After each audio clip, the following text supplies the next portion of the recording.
Baik, Bapak Ibu Jemaat, kita akan membahas kembali firman Tuhan bersama-sama sebelum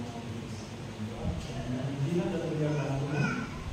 Biarlah Roh Kudus sendiri yang akan menjelaskan kepada kita apa maksud kebenaran firman. Bapa, di dalam nama Tuhan kami Yesus Kristus, Tuhan dan Juru Selamat pribadi kami yang hidup, terima kasih Tuhan untuk waktu yang ini.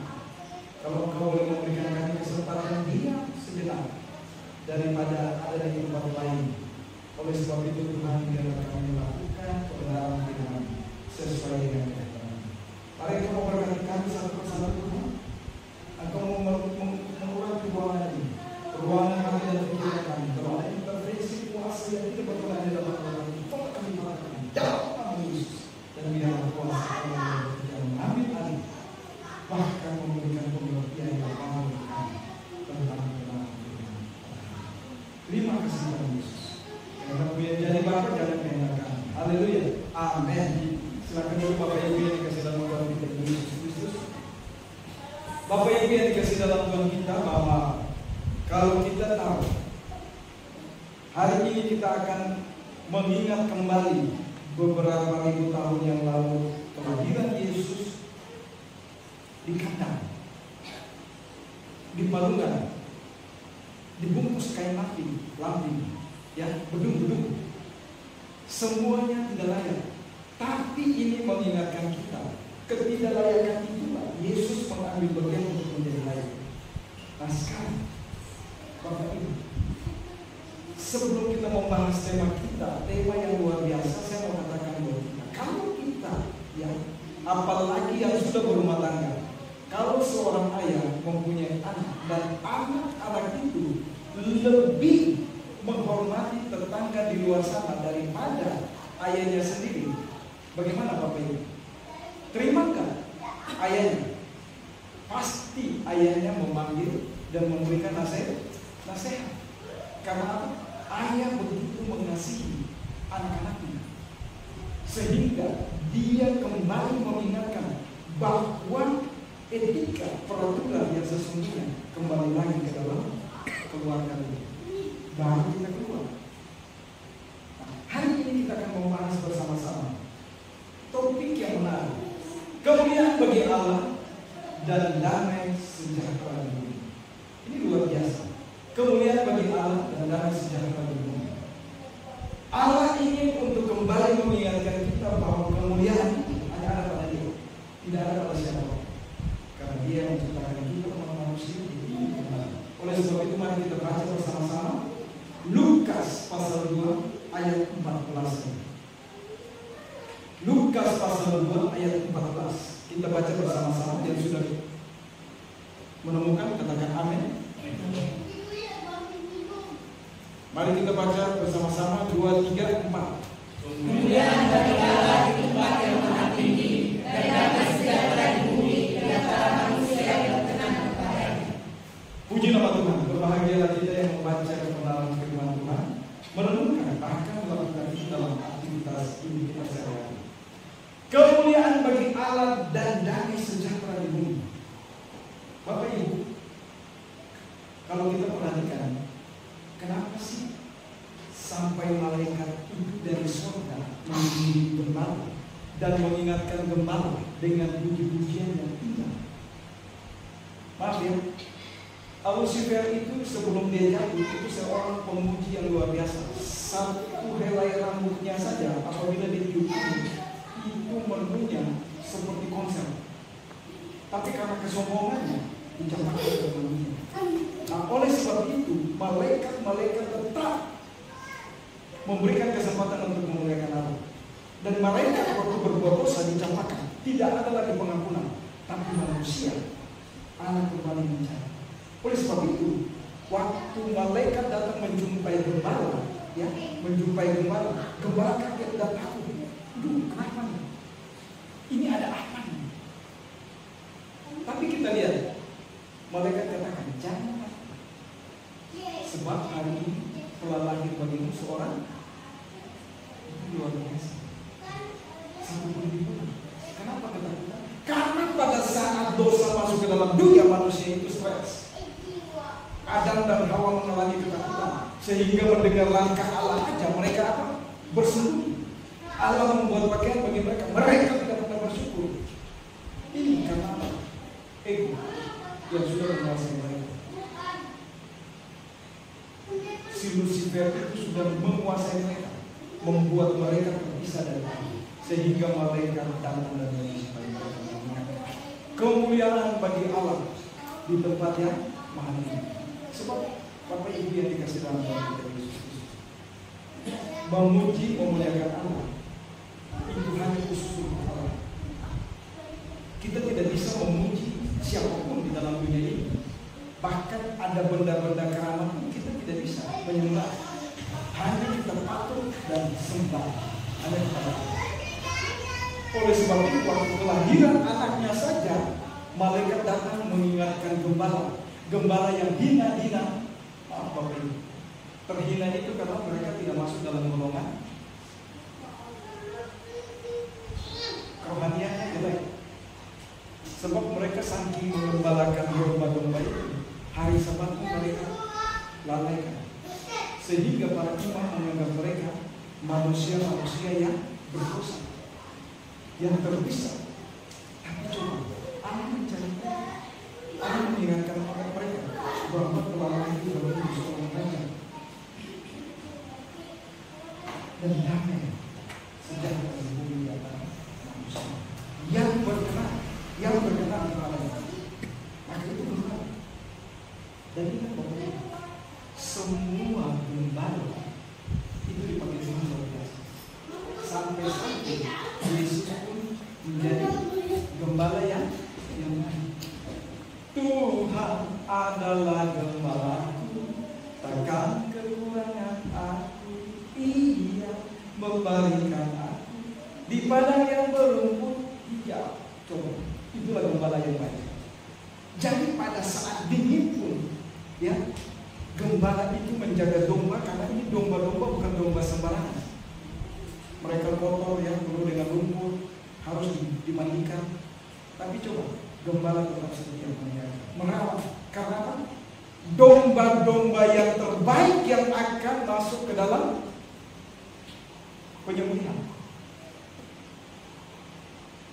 yang akan dikorbankan. Domba yang jelek dipakai untuk makan, tapi yang terbaik akan diserahkan kepada Allah. Kita mau pilih, kita menjadi domba atau gembala. Oleh sebab itu yang pertama mari kita perhatikan kalimat ini ya. Kalimat ini sangat luar biasa.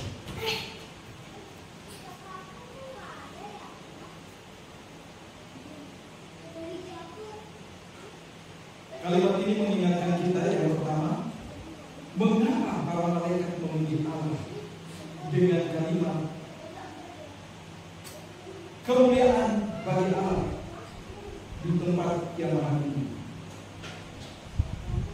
Karena pada saat kejatuhan manusia itu maka itu Roma 3 ayat 23 apa bunyinya? Semua orang telah berbuat dosa dan telah kehilangan kemuliaan Allah. Maka itu malaikat mengingatkan bahwa gembala, kembali. Pujian ini bukan cuma buat kalian, tapi buat semua orang yang telah percaya. Kemuliaan bagi Allah di tempat yang lain.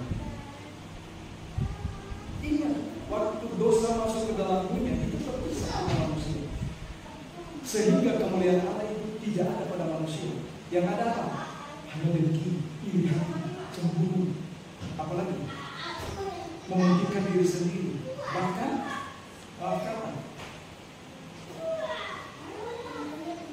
cuan yang kita cari, bukan kembali seperti gembala yang tidak berarti ya. Pada saat musim dingin mereka lagi mengawasi domba mereka, tapi Allah menyuruh bala tentara Surgawi datang melawan mereka dan menyampaikan kabar gembira. Kemuliaan bagi Allah membuat mereka kembali dibangkitkan semangatnya. Ini kemuliaan bagi Allah itu sangat penting. Oleh sebab itu malaikat akan mengingatkan Kejadian pasal 3 itu sudah mengingatkan bahwa pada saat manusia jatuh ke dalam dosa, gambaran Allah itu rusak. Tidak ada lagi kemuliaan. Oleh sebab itu, Roma 3 ayat 23 dikatakan, semua orang telah berdosa dan telah kehilangan kemuliaan Allah. Ini apa? Maka itu Bapak Ibu, gampang dan mudah kalau kita melihat ada orang yang katakan begini, saya orang Kristen, saya rajin ke gereja, tapi tidak ada sukacita, tidak ada damai sejahtera. Bagaimana disebut orang Kristen? Namun, sedangkan orang Kristen itu, waktu dia memiliki kemuliaan dari Allah, karena ada pandasannya, Christ in someone, Kristus hidup dalam kita. Kemuliaan Allah ada pada kita, sehingga apapun yang kita lakukan hanya untuk kemuliaan Allah. Dan orang melihat kita, orang akan tersanjung. Luar biasa. Siapa di balik orang itu?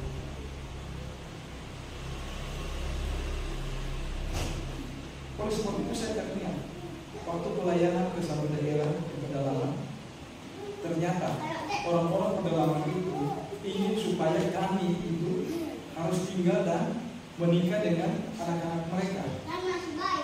Dan pada saat mereka memberikan kami, tawarkan minuman, kami berpikir, wah enak nih, susu. Karena airnya itu memang seperti susu. Air itu nggak bersih. Bahkan mereka kalau mau minum itu tak ada airnya. Ya. Tapi kami minum aja. Setelah minum berjalan begitu masuk perbatasan kampung yang lain, mereka kejar. Dan apa yang terjadi? Mereka kejar. Pak. Stop dulu. Kenapa? Apa sih suhunya? Apa sih ilmunya?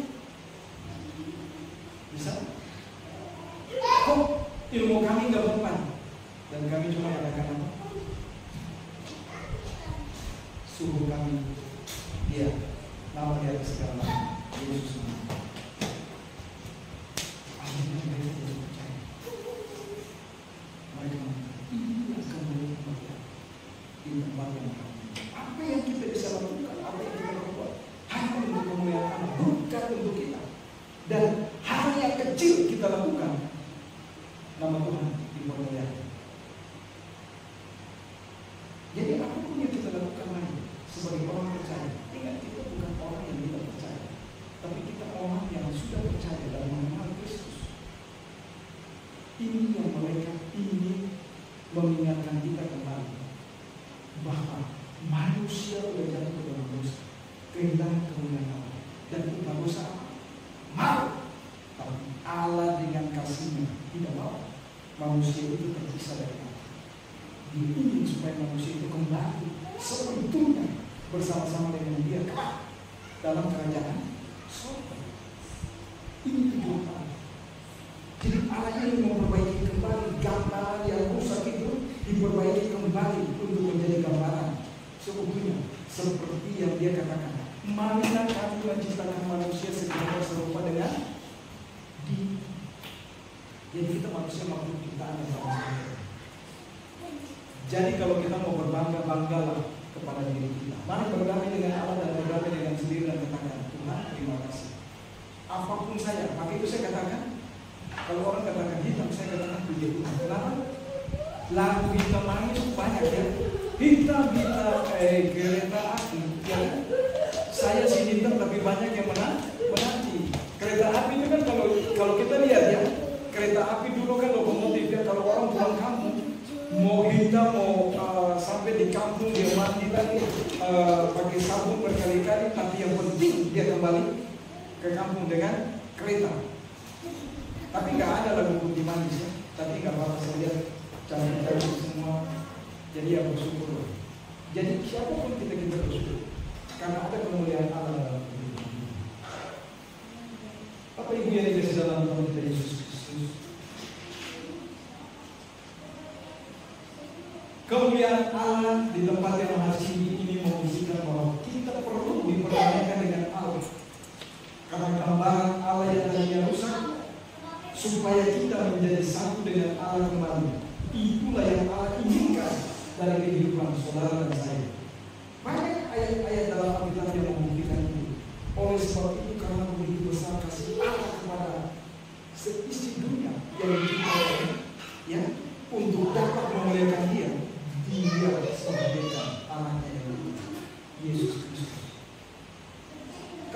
saya katakan di awal, seorang ayah yang mempunyai anak, dan pada saat anak-anaknya itu tidak menghormati ayahnya, lebih menghormati tetangga dan sebagainya, ayah itu akan kembali mengingatkan mereka, hei, kalian itu anak bapak.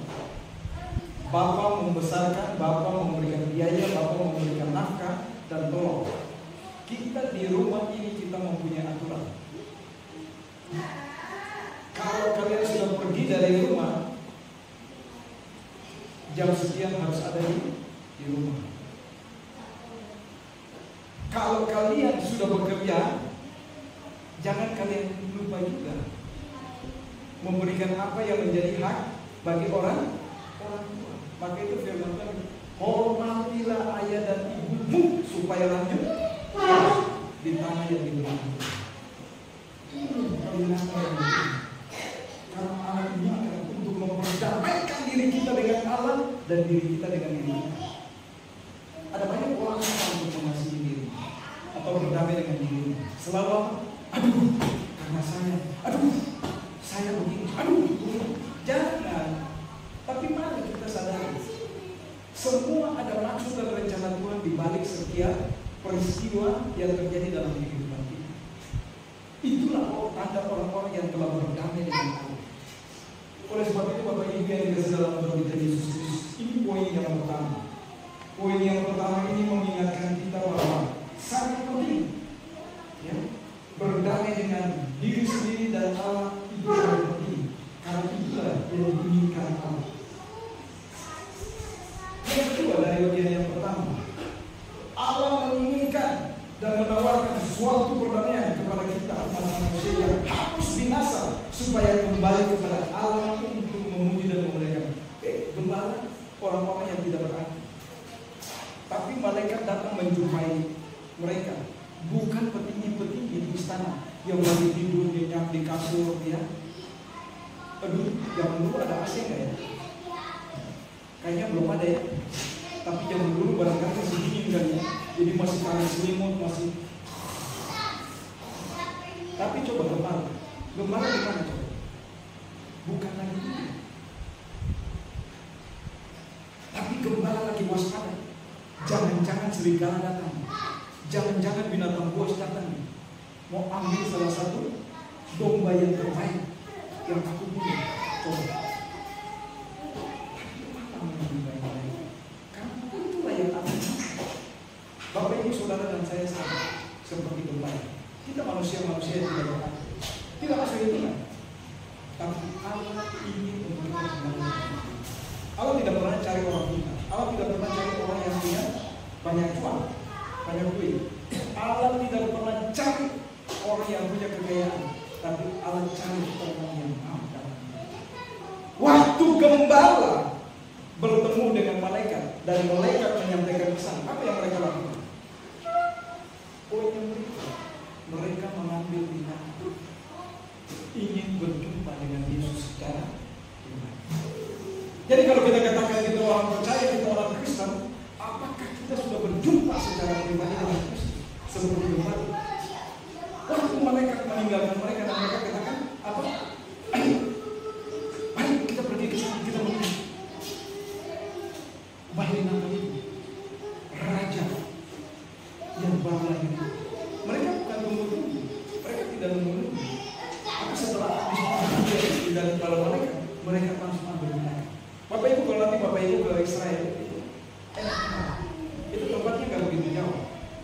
Yerusalem itu sekarang ada di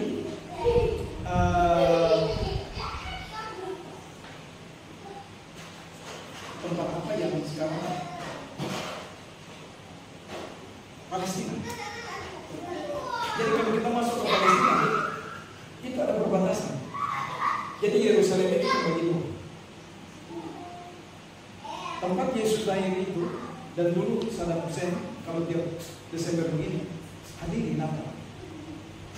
Karena di situ tempat Yesus lahir. Nah, jadi terbagi dua. Waktu kita masuk ke sana, itu kita lihat ada perbedaan.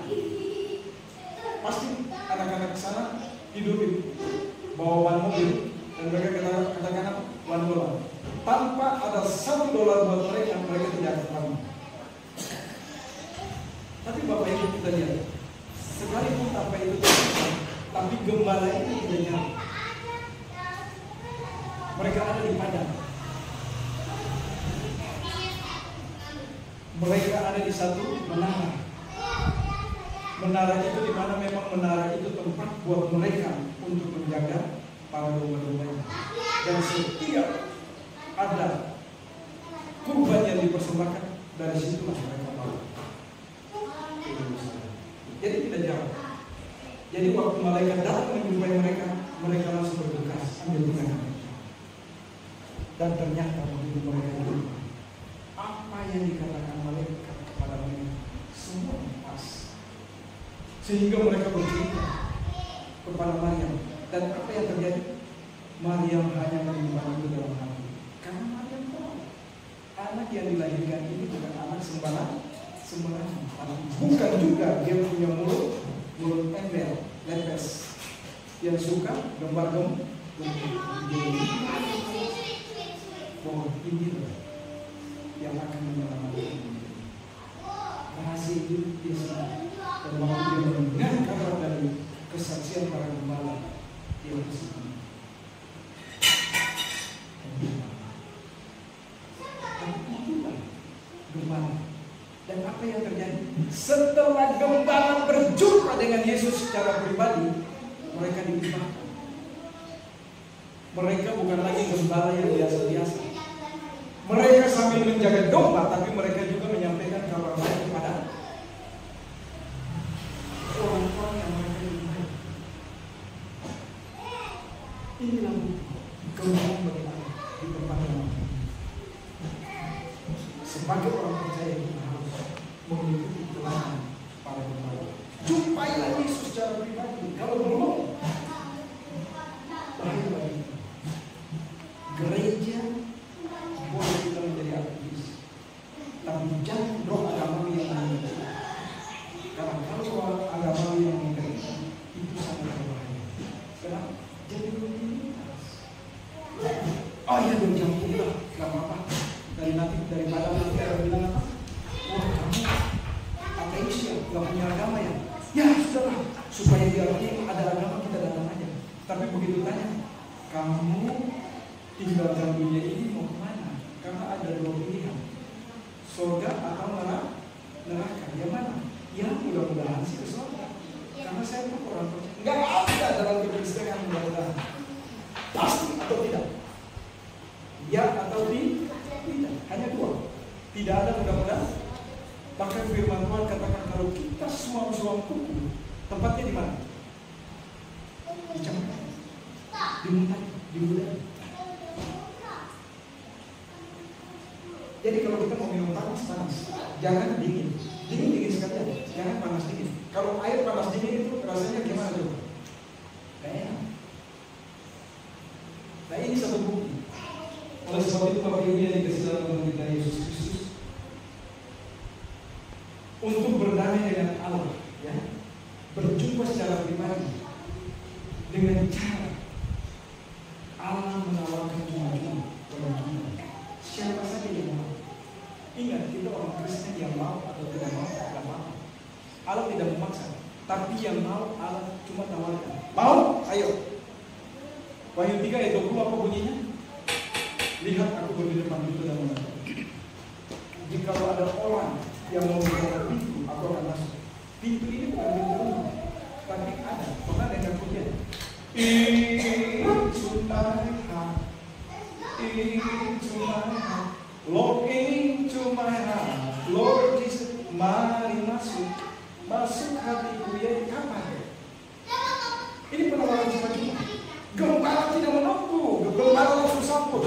Iya, saya penting buat saya. Ayo kita ke sana. Dan gembala tidak takut. Domba-dombanya bagaimana? Ya, hilang atau dimakan binatang buas, tapi mereka.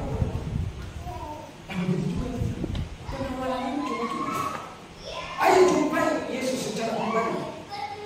Jangan menjadi atau menyandang predikat kata Kristen. Karena ingat, kata Kristen itu Kristus itu.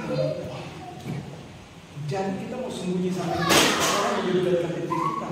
Kamu Kristen ya, tapi kok kamu nggak mencerminkan sebagai orang Kristen. Karena orang Kristen di mana-mana orang akan mengerti bahwa orang Kristen itu ada Kristen. Ini tanda kemuliaan bersama dalam kehidupan. Kita diubah, kita diperbaharui. Oleh sebab itu kita harus berdoa secara pribadi, sama seperti gembala. Dan penawarannya ini cuma-cuma. Saya akan baca ya satu ayat Lukas 2 ayat 15 dan 16. Setelah malaikat-malaikat itu meninggalkan mereka dan kembali ke surga, gembala-gembala itu berkata seorang kepada yang lain, marilah kita pergi ke Betlehem untuk melihat apa yang terjadi di sana seperti yang diberitahukan Tuhan kepada kita. Lalu mereka cepat-cepat berangkat dan menuju menjumpai Maria dan Yusuf dan bayi yang sedang berbaring di tempat kaum. Ini luar biasa. Ibu coba amankan di belakang. Ini satu contoh bahwa besok-besok kita kosongkan dan barang yang baru. Kasihan. Jadi kita lihat bahwa pada saat malaikat menjumpai gembala tadi, mereka akan membuktikan. Nah begitu juga kita, mari kita buktikan bahwa benar enggak Yesus itu Tuhan dari Juru Selamat. Buktikan waktu kita berjumpa secara pribadi dengan Dia. Ada enggak damai sejahtera dalam hidup kita? Ada enggak janji Allah itu tetap ditetap dan digenapi dalam hidup kita? Kalau tidak ada, percuma kita menjadi orang percaya. Percuma. Ini penawaran cuma-cuma yang disampaikan oleh malaikat kepada gembala. Perjumpaan pribadi itu sangat penting karena tidak cukup hanya percaya saja. Waktu kita percaya harus ada tindakan. Tindakan dari diri kita. Benar nggak? Bapak Ibu ingat ya, saya cuma mau kasih tahu. Nanti saya nggak tahu. Kalau kita tidak pernah berjumpa dan hidup di dalam kebenaran Allah dan memegang Allah, saya takut besok-besok kita nggak ketemu. Kita tidak meninggalkan dunia ini dan kita belum bisa buktikan. Tapi ingat, Yesus jalan, amin.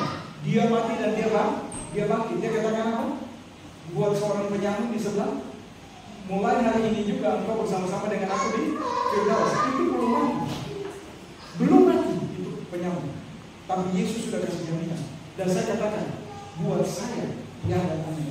Karena kehidupan saya yang tadi penuh dengan kegelapan, kertas berubah jadi duit, dibacok nggak mempan, ditembak nggak mempan, hebat gitu ya? Nggak ada hebatnya. Hidup dalam ketakutan. Malam-malam itu didatangi sama mereka. Lucifer dengan pasukannya. Kadang-kadang cokek, aduh nggak apa saya. Ini kamu lihat, saya kok teriak-teriak. Begitu dibangunin saya, kamu kok teriak-teriak? Enggak, saya nggak teriak-teriak. Lah tadi kamu teriak, tolong, ampun. Ini, coba. Ini yang terjadi. Mulai dari wanita cantik sampai wanita gundul itu datang. Coba. Tapi setelah saya berjumpa dengan Allah,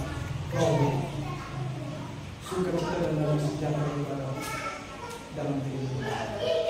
Kenapa? Gak ada apa-apa pun saya merasa tenang, sukacita. Ini membuktikan bahwa Allah dalam kehidupan kita. Ini yang pertama. Mari kita perhatikan kalimat yang kedua. Damai sejahtera di bumi. Saya coba lanjutkan.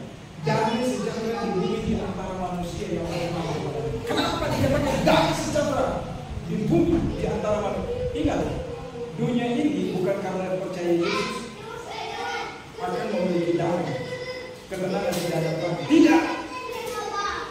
Peperangan itu tetap ada karena Lucifer tidak tinggal diam. Si jahat itu tetap bekerja dalam kehidupan orang-orang yang tidak mengenal Allah. Tapi orang-orang yang mengenal Allah itu ada damai sejahtera di bumi di mana dia tinggal. Apapun yang dia lakukan, dia menyenangkan hati Allah, kemuliaan bagi Allah dan kemuliaan bagi dia. Karena Allah memberikan damai sejahtera bagi dia. Nah, damai sejahtera ini sekalipun suasana tidak nyaman bagi dia, tapi dia merasa tenang. Sekalipun jiwanya terancam seperti para gembala, tetapi dia merasa tenang. Maka itu firman Tuhan katakan bersama Yesus kita dapat melakukan perkara. Buktikan itu dalam diri kita. Berjumpalah dengan Yesus secara pribadi. Apapun masalah kita waktu kita datang kepada Allah di dalam persidangan, aman. Gak ada. Khawatir tentang studi kita, datang kepada Allah. Khawatir tentang hidup ini, datang kepada Allah. Khawatir tentang apa lagi? Ya, keberadaan kita di dalam dunia ini, dunia tidak baik-baik saja. Apalagi Indonesia. Jadi jangan kita enggak tenang-tenang aja. Tapi kalau kita sudah di dalam dunia, COVID boleh naik, tapi membantu bahwa kita orang percaya. Bukan berarti kita tidak waspada, harus waspada.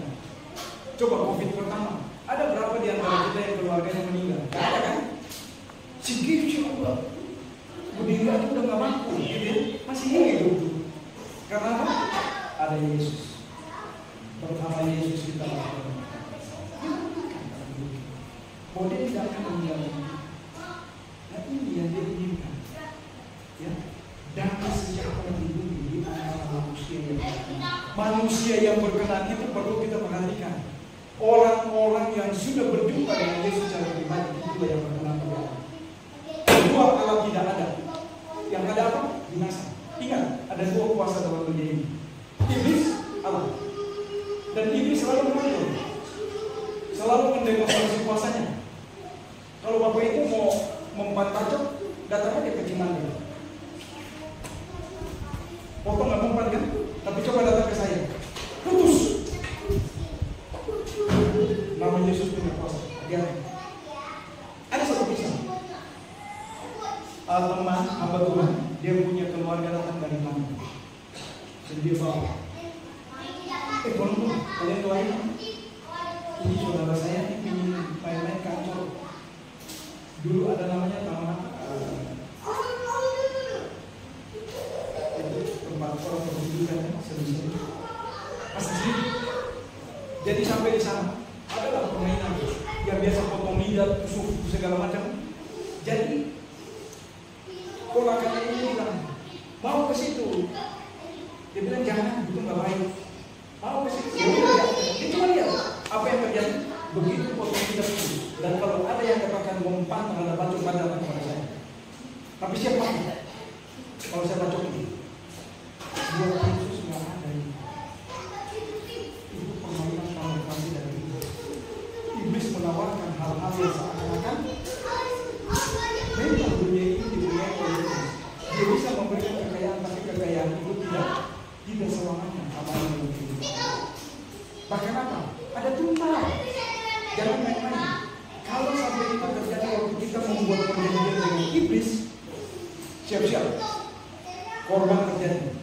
Satu anak kita lewat, satu sampai gak ada lagi, akhirnya kita pun jadi kita. Dan yang paling bahaya tumbal dari kita apa? Dia tidak membuat kita mati, tapi apa tuh garis miring di sana? Gila. Perhatikan, kalau keluarga ada yang bilang, berarti keluarga itu pernah bersekutu dengan iblis, bukan dengan Allah. Tapi Allah melawan supaya ada damai sejahtera. Datang berjumpa dengan bayi yang aku berikan kepada kalian, penawaran itu. Jumpai lagi supaya ada damai sejahtera dalam hidup. Dan damai sejahtera itu akan melalui segala keadaan. Akal dan pikiran kita waktu kita ingin menggali kebenaran Allah terbatas.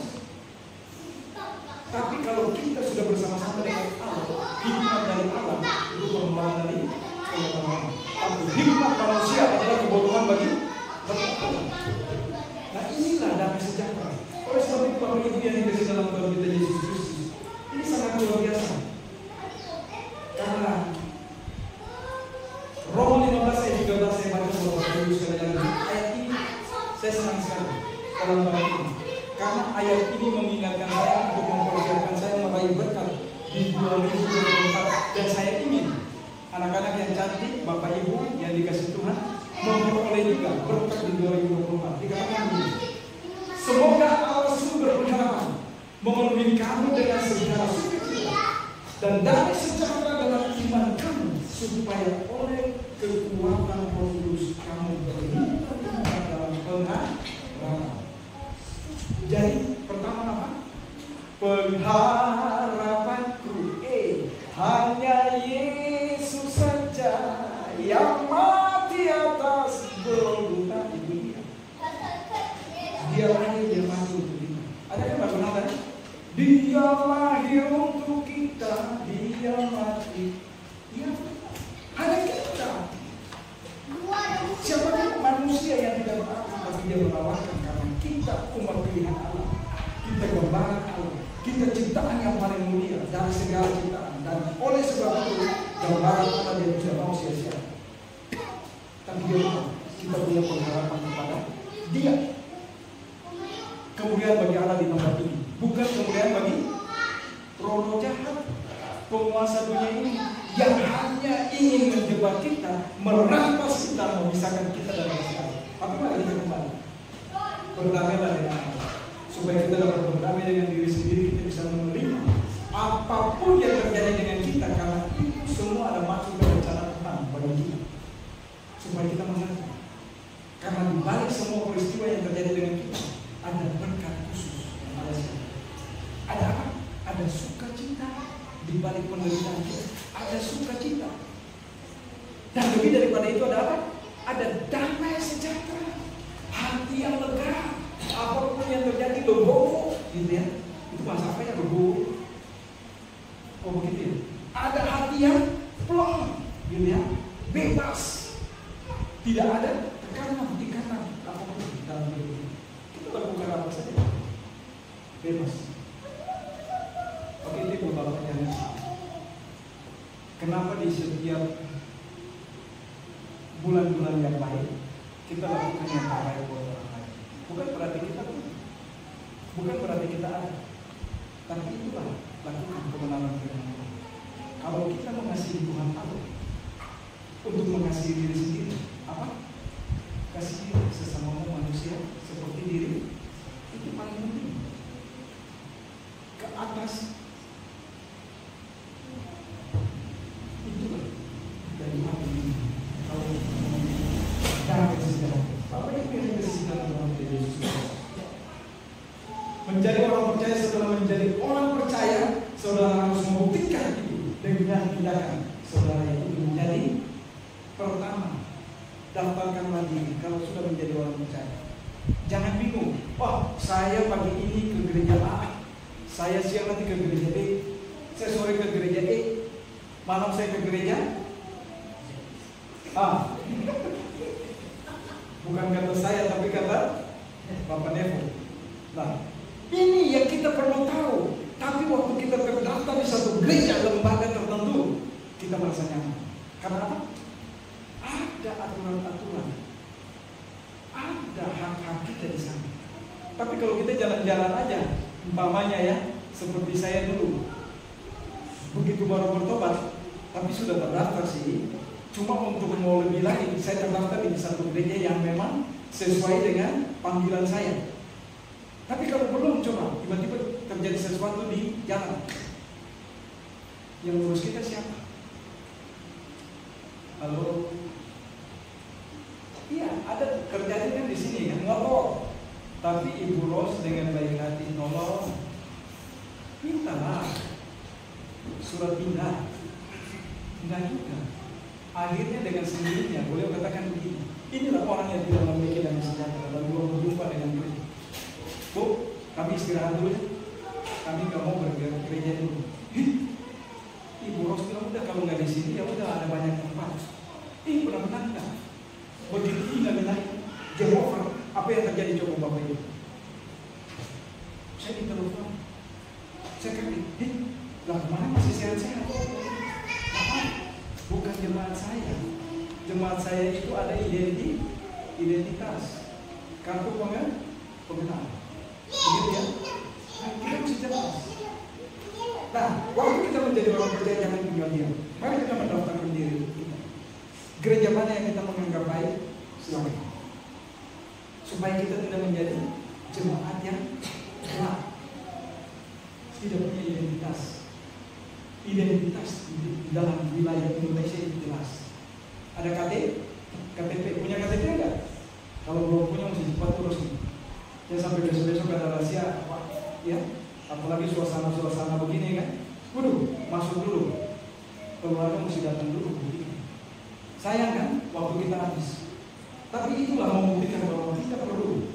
Oleh sebab itu Bapak Ibu, paling penting mendaftarkan diri, mendapat pelayanan yang khusus sesuai dengan aturan yang ada pada gereja, dan saudara akan mengalami jalan janji-janji Allah, yaitu damai sejahtera di bumi di antara manusia. Bapak Ibu, mari kita buka satu ayat, kita sama-sama. Karena nanti saya takut Alkitab saya sama. Karena saya nanti membaca dari Alkitab terjemahan baru ini, kalimatnya sangat-sangat menarik dan benar-benar sesuai dengan bahasa yang memang kita inginkan. Yeremia 29 ayat 11. Bapak Ibu baca dulu ya, baru saya baca ya. Karena kalau saya baca dulu, Bapak Ibu akan bingung. Ini Alkitab ini terjemahan baru spiritual. Jadi boleh kita pilih. Ini kalau bisa di-download, hanya ada secara fisik. Ya, yang sudah dapat katakan amin dan baca 2, 3, 4. Sebab Allah ini pertama rancangan-rancangan Allah yang ada padaku mengenai kamu. Demikianlah firman Tuhan, yaitu rancangan damai sejahtera dan bukan rancangan kecelakaan, untuk memberikan kepadamu hari depan yang penuh harapan. Perhatikan ya, coba perhatikan ya, sama kan? Di Alkitab terjemahan baru 2 ini dikatakan ini. Sebab aku mengetahui rancangan-rancangan yang kupikirkan. Udah beda kan? Mengenai kamu, demikian firman Tuhan, yaitu rancangan damai sejahtera dan bukan rancangan malapetaka, untuk memberikan kepadamu masa depan yang penuh. Bukan malapetaka. Malapetaka apa? Banyak. Punya rumah mewah bisa kebakaran, habis. Sekejap Tuhan ambil. Ya, punya harta benda, punya mobil mewah, habis. Punya apa lagi? Punya sesuatu yang dibanggakan lebih dari Allah, sebentar lagi Allah ambil. Bisa. Pun fayakun buat Allah. Habis. Tapi kalau damai sejahtera yang Allah berikan buat kita, itu kekal lamanya. Sampai kita tinggalkan dunia ini, ada teman-teman yang dalam Tuhan meninggal, itu tersenyum, saya bilang hebat juga ya. Ada suami yang masuk rumah sakit, istrinya di rumah, yang meninggal. Saya bilang saya mau kayak begini terus. Tapi cuma istri saya nggak terima. Dia katakan apa? Lo kalau mau mati begitu jangan di kamar ya. Lah kamu mau mati di mana aja kan boleh ya. Lagi tidur nggak bangun terus kamu bilang apa saya? Jangan di kamar kamu, di ruang tamu. Tugas kamu kan yang beresin saya. Mana saya tahu lagi kan? Nggak tahu lagi kan? Tapi mari hidup lagi dalam Tuhan. Supaya setiap janji Tuhan kita akan peroleh. Kita akan mendapat semua hak kita sebagai anak Allah. Amin. Mari kita tunduk kepala kita. Bapa, di dalam nama Tuhan kami Yesus Kristus, terima kasih Tuhan. Kalau Engkau mengingatkan kami bahwa kemuliaan bagi Allah di tempat yang tinggi dan damai sejahtera di bumi di antara manusia. Kami ingin untuk melakukan itu, hanya memuliakan nama Tuhan di mana kami berada. Dan biarlah Tuhan kami beroleh setiap janji-janji dalam kehidupan kami, memberikan damai sejahtera di mana kami berada. Dan biarlah Tuhan janji firman Tuhan sebagaimana Yeremia 29 ayat 11 berlaku dalam hidup kami sebagai orang percaya. Oh Tuhan telah mengajarkan. Bahkan anak, menantu, cucu-cucu yang belum ada, Engkau sudah memperhatikan lewat kebenaran firman. Terima kasih Tuhan Yesus. Karena menjadi Bapa jangan kaya kami. Haleluya. Amin. Saya kembalikan.